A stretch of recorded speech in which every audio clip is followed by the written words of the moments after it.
성경 말씀 에베소서 1장 1절 2절 말씀을 같이 봉독하도록 하십시다. 하나님의 뜻으로 말미암아 그리스도 예수의 사도된 바울은 에베소에 있는 성도들과 그리스도 예수 안에 신실한 자들에게 편지하노니 하나님 우리 아버지와 주 예수 그리스도로 쫓아 은혜와 평강이 너희에게 있을지어다. 아멘. 우리 오늘부터는 그 에베소서를 강의를 하려고 합니다. 에베소서는 특별히 우리 성도들의 신앙생활에 대한 부분을 강조한 그런 의미도 있습니다. 이 에베소서를 먼저 간단하게 말씀을 드리면 에베소서의 저자는 사도 바울입니다. 사도 바울이 옥중에서 보낸 편지 중에 하나입니다. 그 에베소서, 빌립보서, 골로새서, 빌레몬서 사도 바울이 옥중에 있으면서 각각의 교회들에게 신앙의 성장과 또 하나님의 말씀을 전하기 위해서 보낸 편지들 중에 하나입니다. 특별히 이 에베소서의 특징이라 할 수 있는 것이 구원에 대한 교리, 예정론에 대해서 아주 명확하게 우리에게 설명을 해주고 있습니다. 전체적인 내용을 에베소서를 두 부분으로 나눌 수가 있습니다. 에베소서 1장에서 3장까지는 우리 성도들이 하나님과의 관계가 어떤 관계인가 그 비유를 들어서 말씀을 하셨는데 우리는 하나님의 자녀이고 또 우리 성도들은 하나님의 몸, 교회는 몸이고 또 우리 성도들이 하나님의 성전이라는 사실을 말씀을 하시면서 우리 성도들이 신분이 그런 신분이니까 어떻게 신앙생활을 해야 한다는 그런 구체적인 내용을 말씀을 하시고 두 번째 부분은 에베소서 4장부터 마지막 장까지는 우리 성도들의 신앙생활, 실생활에서 우리가 어떤 생활을 해야 하고 또 우리 신앙생활이 싸움, 전쟁, 사탄과의 싸움이라는 그런 부분들을 통해서 우리 실천적인 부분, 우리 성도들이 신앙생활을 하면서 행해야 하는 구체적인 삶의 모습들을 우리에게 교훈하시는 그런 의미가 있습니다. 특별히 이 에베소서를 구체적으로 우리가 참고하기 전에 이 에베소서를 우리에게 그 의미를 우리에게 잘 교훈하시는 부분이 한 부분이 있는데 뭐냐 하면 사도 바울이 에베소서에서 특별히 많이 사용한 단어가 있습니다. 대체적으로 많이 사용한 단어가 있는데 첫 번째 많이 사용한 단어가 아내, 그리스도 아내라는 단어를 한 90번 가까이 사용을 하고 있습니다. 그 아내라는 이 단어를 통해서 하나님과 우리와의 관계, 구원에 대한 그런 부분들, 또 성도들의 생활, 우리가 하나님과 내가 그리스도 안에 있다라는 그런 의미를 통해서 우리의 성도들의 생활이 어떻게 해야 되는가 하는 것을 우리에게 교훈을 하고 있는 말씀입니다. 그 이 아내라는 단어는 조금 설명을 드리면 우리 성도들은 그리스도 안에, 하나님 안에 있다는 거죠. 안에 있다는 겁니다. 그래서 예수님께서도 이 아내라는 부분을 많이 강조를 하셨는데 특별히 요한복음 17장 21절에 보면 아버지께서 내 안에 내가 아버지 안에 있는 것 같이 저희도 다 하나가 되어 우리 안에 있게 하사 세상으로 아버지께서 나를 보내신 것을 믿게 하옵소서. 예수님께서 우리 성도들을 위해서 기도하시면서 강조하신 것이 아버지가 내 안에, 내가 아버지 안에 있는 것처럼 우리 성도들도 다 하나가 되어서 우리 안에, 다시 말하면 하나님과 예수님 안에 있을 수 있도록 성도들이 예수님을 믿도록 해주십시오라고 기도하고 있는 것을 볼 수가 있습니다. 그래서 요한복음 17장 22절에 이어서 내게 주신 영광을 내가 저희에게 주었사오니 이는 우리가 하나가 된 것 같이 저희도 하나가 되게 하려 함이니이다. 예수님께서 우리 성도들이 하나님 안에 예수 그리스도 안에 있도록 하기 위해서 뭘 주셨다는 겁니까? 내게 주신 영광을 내가 저희에게 주었다. 하나님이 우리 성도들에게 영광을 주시고 하나 되게 하셨다는 겁니다. 예수 믿음으로 우리가 영화로운 존재가 되었다는 거죠. 거룩한 존재가 되었다는 겁니다. 그래서 하나님의 영광을 우리에게 주셔서 우리의 삶을 통해서 세상에 빛이 되라는 그런 의미가 있는 거죠. 그래서 우리가 하나 된 것 같이 저희도 하나가 되게 하려 함이니이다. 그러니까 이 아내라는 의미가 어떤 의미가 있다는 겁니까? 하나라는 거죠. 같다라는 겁니다. 구분된 게 아니고 따로 떨어져 있는 게 아니고 우리가 그리스도 안에, 우리가 하나님 안에, 하나님이 내 안에, 예수 그리스도가 내 안에 계신다는 것은 우리가 하나님과 하나가 되었다는, 일치가 되었다는 사실을 지금 교훈을 하고 있는 겁니다. 그래서 하나가 되었기 때문에 우리의 삶이 어떤 모습이어야 한다는 것을 교훈을 하시는 거죠. 그래서 예수님께서도 그 포도나무와 가지의 비유를 말씀을 하셨죠. 너희는 가지니 나는 그 가지가 내 안에 붙어 있을 때, 나무에 붙어 있을 때 열매를 저절로 맺는다고 하셔서 아내라는 것을 하나라는 그런 연합이라는 의미를 우리에게 교훈을 하신 거죠. 그래서 로마서 6장 5절에 보면 만일 우리가 그의 죽으심을 본받아 연합한 자가 되었으면 또한 그의 부활을 본받아 연합한 자가 되리라. 하나가 되었고 안에 있다는 것은 연합한 자가 되었다. 연합했다는 거죠. 안에 하나, 연합 같은 그런 의미를 우리에게 교훈을 하시면서 고린도후서 5장 17절에 보면 그런즉 누구든지 그리스도 안에 있으면 새로운 피조물이라 이전 것이 지나갔으니 보라 새 것이 되었도다.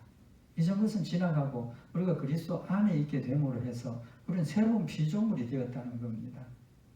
우리가 하나님과 하나가 되기 위해서 예수 그리스도가 내 안에 계시고 하나님이 내 안에 계시기 위해서 예수님께서 우리에게 영광을 주셨다. 하나님의 영광을 주셨다라는 그 의미가 바로 우리가 새로운 피조물이 되었다는 것이고 새로운 피조물이 되어야만 하나님과 하나가 될 수 있다는 것을 지금 우리에게 교훈을 하고 있는 겁니다.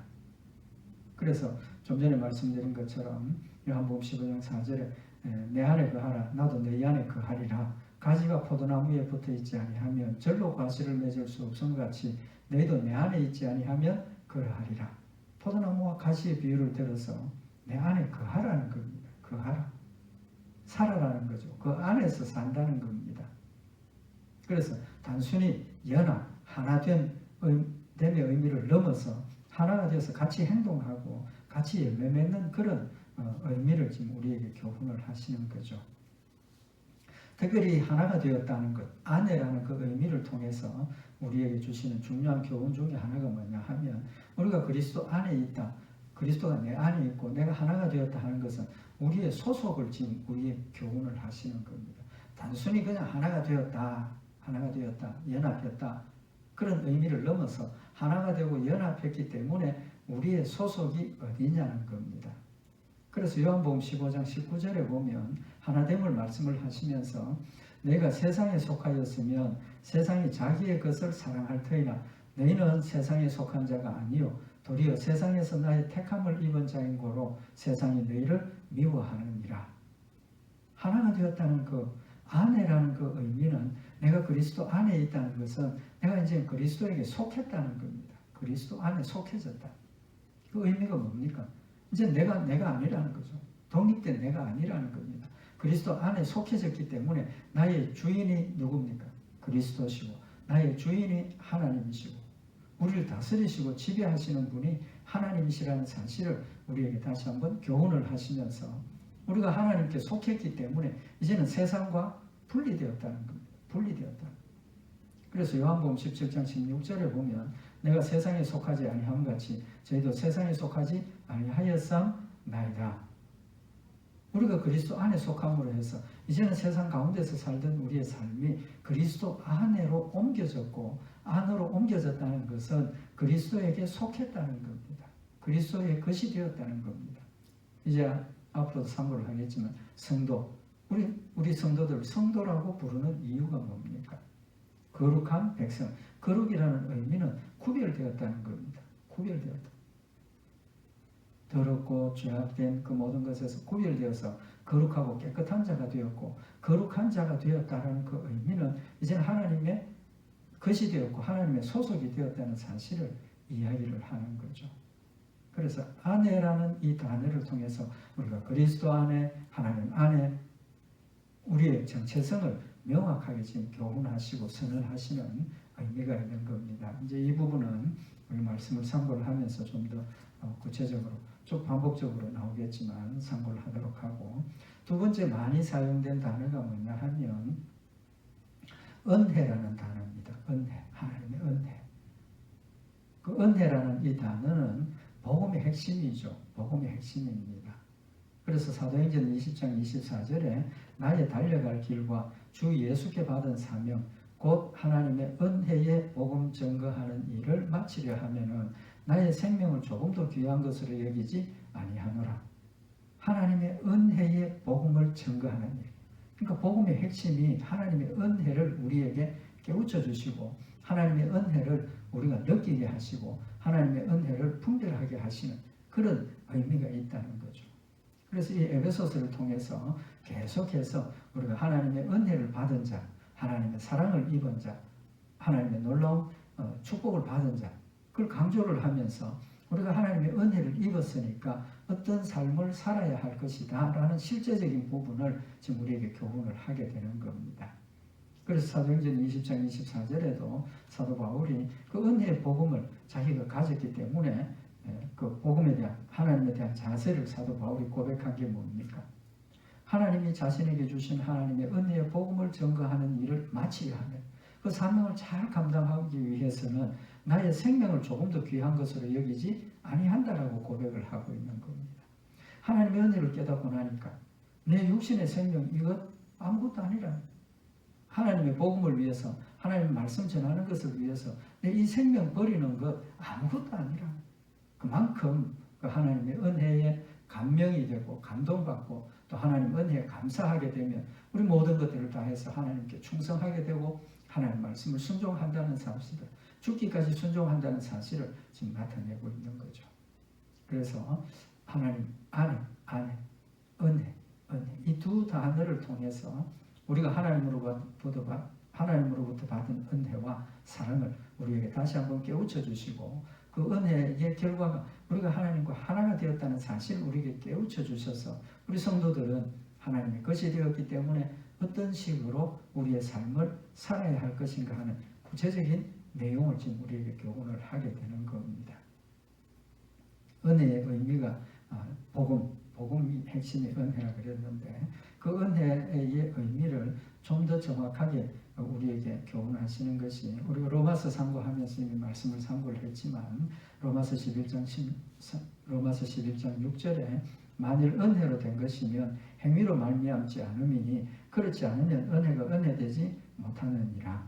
아주 은혜의 핵심을 지금 우리에게 교훈을 하시는데 은혜로 된 것이면 행위로 말미암지 않았다. 행위로 말미암은 건 뭡니까?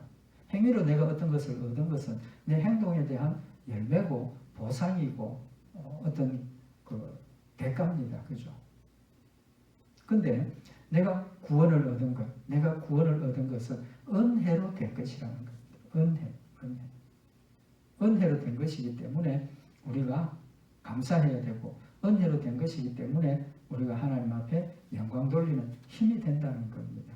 그래서 이제 에베소서 1장 6절에 보면 이는 그의 사랑하시는 자 안에서 우리에게 거저 주시는 바 그의 은혜의 영광을 찬미하게 하려는 것이라.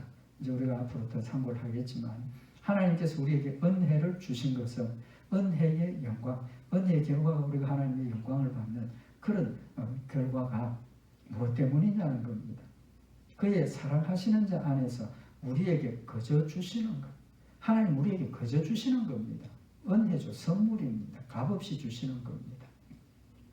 그래서 우리가 구원받은 것은 하나님이 내 행위가 착하고 아름답고 충성스럽고 열심히 주를 찾았기 때문에 우리에게 주신 것이 아니라 우리는 하나님도 몰랐고 하나님과 원수되어져 있었고 세상 가운데서 살고 세상에 속해 있던 우리들을 하나님께서 일방적으로 우리를 사랑하셔서 찾아오셔서 예수 그리스도를 알게 하시고 믿게 하시고 복음에 참여하게 하시는 그리스도 안에 거하게 하시는 축복을 주셨다는 겁니다. 그 축복이 뭡니까? 거저 주셨다는 겁니다. 거저 주신. 행위로 말미암은 게 아니고 우리의 열심, 우리의 노력, 우리가 하나님을 열심히 찾는 것, 우리가 분별하고 판단해서 하나님만이, 예수님만이 나의 구주가 되시는구나. 우리가 알고 우리가 노력해서 찾은 것이 아니라 전혀 알지도 못하고 알 수도 없던 우리들을 하나님께서 일방적으로 먼저 사랑하시고 찾아오셔서 알게 하신 은혜의 선물이라는 사실을 우리에게 교훈을 하고 있습니다. 그래서 에베소서 1장 7절에 우리가 그리스도 안에서 그의 은혜의 풍성함을 따라 그의 피로 말미암아 구속 곧 죄사함을 받았으니, 하나님 주신 은혜가 풍성함으로 말미암아서 그 은혜의 풍성함을 따라서 그의 피로 말미암아, 다시 말하면 예수 그리스도의 보혈 죽으심으로 말미암아 구속 곧 죄사함을 받았다라고 밝히고 있는 겁니다. 그래서 은혜, 이 에베소서의 핵심적인 단어 중에 하나가 은혜라는 사실을 이야기를 하시고, 우리에게 은혜를 이렇게 넘치게 하신, 우리에게 은혜를 주신 이유가 뭡니까? 고린도후서 9장 8절에 보면 하나님이 능히 모든 은혜를 너희에게 넘치게 하시나니 이는 너희로 모든 일에 항상 모든 것이 넉넉하여 모든 착한 일에 넘치게 하게 하려 하심이라. 모든 일에 우리 마음이 풍성하고 열심히 있고 충성되게 하셔서 모든 착한 일을 넘치게 하도록 하신다는 겁니다. 그래서 하나님의 은혜를 우리가 깨닫고 하나님의 사랑을 우리가 느끼고 하나님의 은혜를 알고 나면 우리의 마음이 기쁨이 넘치고 하나님을 감사하게 되고, 그 감사가 하나님을 사랑하는 사랑으로 자라게 되고, 그 사랑이 풍성해지면 이 은혜를 하나님을 위해서 뭔가 내가 갚아야 되지 않겠는가, 어떻게 이 은혜를 내가 감당하고 갚을 수 있겠는가, 그런 마음의 열심이 우리 마음속에 생겨서 정말 사도 바울이 죽기까지 충성하고 복종했던 것처럼 우리도 그런 하나님을 섬김의 열매가 나타나진다는 겁니다. 그래서 특별히 이 에베소서는 아내, 그 다음에 은혜라는 이 단어를 통해서 우리와 하나님과의 관계, 우리 성도들의 본질적인 모습, 또 우리가 해야 할 일을 교훈을 하시는 겁니다. 조금 한 가지 더 첨부를 하면 구약 성경에 경건한 자라는 단어가 있습니다. 성도, 이제 앞으로 우리가 더 말씀을 선고를 하겠지만 경건한 자, 시편 32편 6절에 보면 경건한 자를 이야기를 하는데, 그 경건이라는 단어, 성도라는 뜻이죠. 그 성도라는 그 단어, 거룩한 자라는 뜻은 어원이 사랑, 헤세드, 하나님의 사랑이라는 단어입니다. 그래서 경건한 자는 하나님의 사랑을 입은 자다, 은혜를 입은 자다, 같은 의미를 우리에게 교훈을 하게 되는 거죠. 그래서 이 에베소서는 하나님의 은혜와 하나님과 하나 된 우리가 어떤 삶을 살아야 하는가 하는 것을 우리에게 교훈하시는 말씀입니다. 이제 본론으로 들어가도록 하십시다. 여기 에베소서 1장 1절에 보면 하나님의 뜻으로 말미암아 그리스도 예수의 사도된 바울은 에베소에 있는 성도들과 그리스도 예수 안에 신실한 자들에게 편지하노니, 그러니까 이 에베소서를 기록한 사람이 누군가 하는 것을 먼저 밝히고 있죠. 누가 썼다는 겁니까? 사도 바울 자신이 에베소서를 기록했다라는 사실을 밝히고 있습니다. 근데 특별히 사도 바울이 자신이 쓴 것을 밝히면서 자신에 대한 표현을 하고 있습니다. 자신이 어떤 사람인가 하는 것을 설명을 하고 있는데, 하나님의 뜻으로 말미암아 그리스도 예수의 사도된 바울은, 자신이 사도가 된 것은 자기가 하고 싶어서 한 것도 아니고 자기가 어떤 선택을 사람들로부터 추천을 받아서 한 것이 아니라 하나님의 뜻 때문에, 하나님의 뜻으로 말미암아 사도가 되었다는 사실을 지금 밝히고 있습니다. 그 다음에 자신이 누구의? 예수 그리스도의 사도라는 겁니다. 자신의 그 사도 직분에 대한 걸 지금 밝히고 있는 거죠. 자신이 사도가 된 것은 하나님의 뜻. 그 다음에 누구의 사도? 그리스도 예수의 사도라는 걸 밝히고 있습니다. 왜 사도 바울이 그냥 하나님의 사도, 아니면 나 사도 바울이 편지를 쓴다 이렇게 해도 되는데, 특별히 하나님의 뜻으로 말미암아 그리스도 예수의 사도가 되었다는 사실을 밝히고 있다는 거죠. 그 이유가 있다는 겁니다. 우리 다 알고 있는 것처럼 사도 바울은 굉장히 예수 믿기 전에는 제일 앞장서서 예수 그리스도를 핍박하고 반대했던 사람 중에 하나입니다. 그래서 사도 바울이 자신을 알고 있는 사람들에게는, 옛날에 자신의 과거를 알고 있는 사람들에게는 깊이 인물이었습니다. 우리가 잘 알고 있는 것처럼 사도행전 9장에 보면 사도 바울이 이제 예수님을 만나게 되는 이제 그런 상황이 기록이 되어져 있는데, 사도 바울이 그런 예수님을 만나고 난 뒤에 예루살렘에 이제 사도들을 만나러 가게 됩니다. 가게 되는데, 이 사도 바울이 예수님을 만났을 때 어떤 모습으로 만났습니까? 예수 믿는 성도들을 핍박하고 잡아서 죽이고 교회를 흩어버리기 위해서 가고 있는데 하나님께서 다메섹으로 가는 그의 발걸음을 찾아오셨다는 겁니다. 찾아오셨다는 겁니다. 그래서 눈이 어두워졌죠. 하나님의 영광을, 예수 그리스도의 영광을 보는 그 순간에 그의 육신의 눈이 어두워졌다는 겁니다. 어두워졌어요. 그래서 아무것도 보지 못하고 이런 상황이 되니까 이 사울을 이끌어서 사람이 다메섹으로 데리고 들어가죠. 데리고 들어가서 사흘 동안 식음을 전폐했다라고 기록을 하고 있는데, 다메섹에서 그 사흘 동안 뭐 했겠습니까? 하나님을 찾고 또 자신의 어떤 모습을 돌아보고 그런 상황이 되었겠죠. 그때 다메섹에 아나니아라는 사도가 있었습니다. 그래서 그 아나니아에게 하나님께서 말씀을 하시죠. 일어나 집가라는 거리로 가서 유다 집에서 다소 사람 사울이라 하는 사람을 찾아라. 그러면서 내가 가서 그가 기도하는 중이니까 너 들어가서 안수해라. 이제 그렇게 하나님께서 명령을 하죠. 그래서 사도행전 9장 11절을 보면 주께서 가라사대 일어나 집가라 하는 거리로 가서 유다 집에서 다소 사람 사울이라 하는 자를 찾으라. 제가 기도하는 중이다. 그러니까 그 사흘 동안, 식음을 전폐한 그 사흘 동안 하나님 앞에 엎드려서 기도하고 있다는 겁니다. 하나님께서 그의 마음을 지금 열어가시는 과정이라는 거죠. 그래서 하나님께서 기도하고 있는 사울에게 이제 계시를 하신 거죠. 아나니아라는 사람이 너를 찾아와서 안수하고 보게 할 것이다 라고 말씀을 하셨다는 겁니다. 그러니까 아나니아에게 내가 사도 바울에게 계시를 했으니까 너 가서 사도 바울을 만나고 기도하고 눈을 뜨게 하라고 말씀을 하시는 거죠. 아나니아가 뭐라고 대답을 합니까? 사도행전 9장 13절에 보면 아나니아가 대답하되 주여 이 사람에 대하여 내가 여러 사람에게 듣사온즉 그가 예루살렘에서도 주의 성도에게 적지 않은 해를 끼쳤다 하더니 여기서도 주의 이름을 부르는 모든 자를 결박할 권세를 대제사장들에게 받았나이다. 아나니아가 하나님께서 사도 바울, 그때는 사도가 아니죠, 사울을 찾아가서 기도하라. 아나니아가 놀래가지고 하나님 내가 지금 듣기로 이 사울이라는 사람은 예수 믿는 사람을 잡아서 죽이고 해를 끼치고 또 심지어 지금 여기 다메섹으로 온 이유도 예수 믿는 성도들을 잡아서 옥에 가두는 일을 하기 위해서 여기 왔는데 하나님 제가 어떻게 사울을 만날 수 있습니까? 이제 그런 반문이죠. 하나님의 대답이 뭡니까? 사도행전 9장 15절에 보면 주께서 가라사대 가라. 이 사람은 내 이름을 이방인과 임금들과 이스라엘 자손들 앞에 전하기 위하여 택한 나의 그릇이다. 아나니아에게 사도 바울을 하나님께서 택하셨고 그를 통해서 복음을 전하시겠다고 말씀을 하시면서 그가 내 이름을 위하여 해를 얼마나 받아야 할 것을 내가 그에게 보이리라.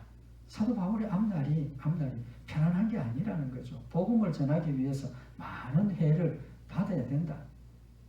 그를 가서 만나서 기도하고 눈을 뜨게 하라고 아나니아에게 하나님께서 말씀을 하시는 겁니다. 왜 이 말씀을 드리느냐 하면 사도 바울의 모습을 지금 우리가 한번 돌아보자는 겁니다. 예수 믿기 전에 사도 바울의 모습은 아나니아가 놀래서 나 그 사람 만날 수 없습니다.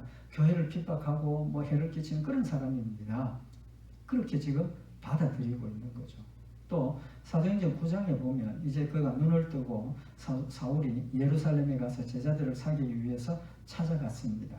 근데 9장 26절에 사울이 예루살렘에 가서 제자들을 사귀고자 하나 다 두려워하여 그의 제자됨을 믿지 아니했다. 아나니아처럼 예루살렘에 있던 성도들도 사도 바울이 나 이제 예수 믿는 사람 되었으니까 나 좀 만나 주시오. 그랬을 때 다 두려워했어. 두려워했어. 왜? 혹 예수 믿는다고 속이고 들어와서 우리를 잡아 가두기 위한 그런 음모가 아닌가, 그런 의심을 했다는 거죠. 그때 바나바가 사도 바울을 데리고 예루살렘에 있는 성도들에게 들어가서 그가 돌아오는 길에 하나님의 복음을 전하고 또 다메섹에서 일어났던 그 일들을 전하고 소개를 하면서 그들이 마음을 열고 베드로를, 사울을 받아들였다는 겁니다. 그러니까 사도 바울의 이런 모습들 때문에 처음에도 문을 열지 못하고 받아들이지 못했던 것처럼 복음을 전하고 난 이후에도 사도 바울을 직접 대면하지 못했던 사람들은 여전히 의심의 눈초리를 거두지 않았을 거라는 거죠. 거두지를 않았고, 또 실제로 또 사도 바울이 복음을 잘 전하고 열심히 하고 있는 그 상황에서도 바울을 모해하고 음해하는 역사도 있었습니다. 고린도전서 12장 16절에 보면 하여간 어떤 이의 말이 내가 너희에게 짐을 지우지는 아니하였을지라도 공교한 자가 되어 괴계로 너희를 취하였다 하니 내가 너희에게 보낸 자 중에 누구로 너희의 일을 취하느냐. 그 이 말이 무슨 말이냐 하면 사도 바울이 고린도 교회 성도들에게 편지 보낸 거죠. 그 내용이 어떤 사람이 나에 대해서 평가하기를 겉으로는 너희에게 짐을 지우지 않았다. 사도 바울은 자기가 일하면서 복음을 전했죠. 자기량 선교를 했습니다. 그 이유는 전혀 낯선 곳에 가서 선교를 하니까, 전도를 하니까 그곳에 있는 성도들로부터 도움을 받을 수도 없었기 때문에 본인이 가서 직접 일하면서 복음을 전하는 그런 역할을 했죠. 이제 그러면서 또 성도들을 통해서 이제 나중에 헌금을 전달하기도 하고 이제 이렇게 되는데, 어쨌든 사도 바울이 복음 전하는 일에 다른 교회 성도들 또는 후원을 전혀 받지 않았다는 겁니다. 짐을 지우지 받지 않았다는 거죠. 근데 어떤 사람이 겉으로는 너희에게 짐을 지우지 아니하였으나 공교한 자가 되어 괴계로 너희를 취하였다. 겉으로는 아니지만 아주 은밀하게 교묘하게 사람들이 깨닫지 못하도록 너희에게서 이덕을 취하였다라고 공격하는 사람이 있었다는 겁니다. 그래서 사도 바울이 내가 너희에게 보낸 자 중에 누구로 너희의 일을 취하느냐. 내가 고린도 교회 성도들 여러분들에게 내가 언제 내가 개인적으로 그런 공교한 수법을 써서 내가 어떤 이익을 취하고 그런 거 있느냐? 없었다. 자신의 어떤 결백을 지금 호소하는 거죠. 이제 이런 내용들을 볼 때 사도 바울이 정말 하나님의 말씀 위에 서서 죽음도 두려워하지 않고 자신의 생명을 주를 위해서 수고했던 그 사도 바울조차도 복음 현장에 있던 그 일에 실제로 사역하고 있던 그때에 다 추앙하고 믿고 의지하고 후원만 한 것이 아니라 그를 뒤에서 모함하고 그를 뒤에서 공격하는 세력들도 있었다는 겁니다. 사도 바울이 본인은 아니지만 또 교회 안에 나는 사도 바울로부터 세례를 받았다. 나는 베드로에게 세례를 받았다. 당파가 갈라져서 분리되는, 그래서 다투고 싸우는 현상도 일어난 것을 우리가 성경 기록을 통해서 볼 수가 있다는 거죠. 그런 상황에서 사도 바울은 편지를 쓸 때 자신의 어떤 사도성에 대한 확실한 확신을 심어주고 싶은 그런 마음이 있었다는 거죠. 그래서 사도 바울이 자신이 사도가 된 것은 개인적인 노력도 아니고 어떤 예루살렘 교회의 어떤 지명을 받은 것도 아니고 부탁을 받은 것도 아니고, 그런 의미를 명확하게 밝히면서 자신이 사도가 된 것은 개인적인 것 아무것도 없고 오직 하나님의 뜻 때문에 되었다는 사실을 처음부터 밝히고 있는 겁니다. 그래서 하나님의 뜻으로 말미암아 사도 바울이 되었다라고 고백을 하는 겁니다. 그러면 사도 바울이 그렇게 예수 믿기 전에는 교회를 핍박하고 잔해했던 이유가 뭡니까? 솔직히 사도 바울의 그 정체성, 본질의 모습은 사도 바울은 바리새인입니다. 바리새인. 그래서 사도행전 23장에 보면 사도 바울이 잡혀서 어떤 어려운 상황에 처했을 때 자기를 공격하는 이 이스라엘 유대인들의 모습을 보고 그 부분의 한 부분은 사두개인이고 한 부분은 바리새인인 줄 알고 공회에서 자기를 소개를 하기를 사도행전 23장 6절에 보면 바울이 그 한 부분은 사두개인이요 한 부분은 바리새인인 줄 알고 공회에서 외쳐가로되 여러분 형제들아 나는 바리새인이요 또 바리새인의 아들이라. 자신의 신분을 그때는 바리새인이라고 명확하게 밝히고 있습니다. 바리새인들은 어떤 사람입니까? 율법에 충실하고 하나님의 말씀을 열심히 율법대로 살려고 하는 노력하는 그런 사람들이 바리새인들입니다. 그러나 그들의 그런 열심이 진심으로 하나님을 사랑하고 율법을 사랑하고 순종하는 그런 열매가 되었어야 하는데 너무 극한 그런 열심 때문에 율법을 왜곡하기도 하고 또 자신을 포장하고 외식하는, 실제는 그렇지 않지만 겉으로는 율법을 열심히 잘 지켜가는 것처럼 보이는 그런 외식 때문에 하나님의 책망을 받고 예수님의 책망을 받았다는 거죠.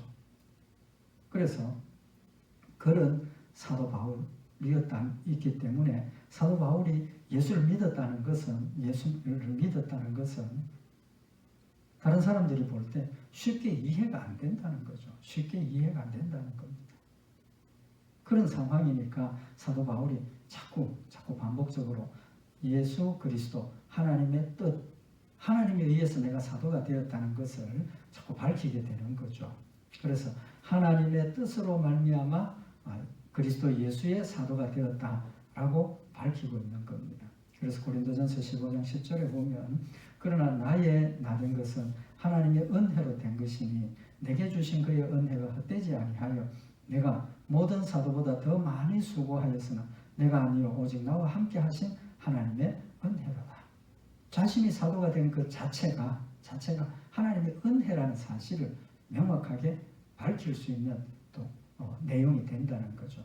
그래서 사도 바울이 하나님의 뜻으로 말미암아 사도가 되었다라는 이 사실을 밝힘으로 사도 바울처럼 우리도 하나님의 뜻으로 말미암아 구원받았다는 사실을 우리에게 교훈을 하시는 말씀인 겁니다. 그래서 복음은 은혜의 복음. 우리가 예수 믿는 것은 은혜, 하나님의 사랑.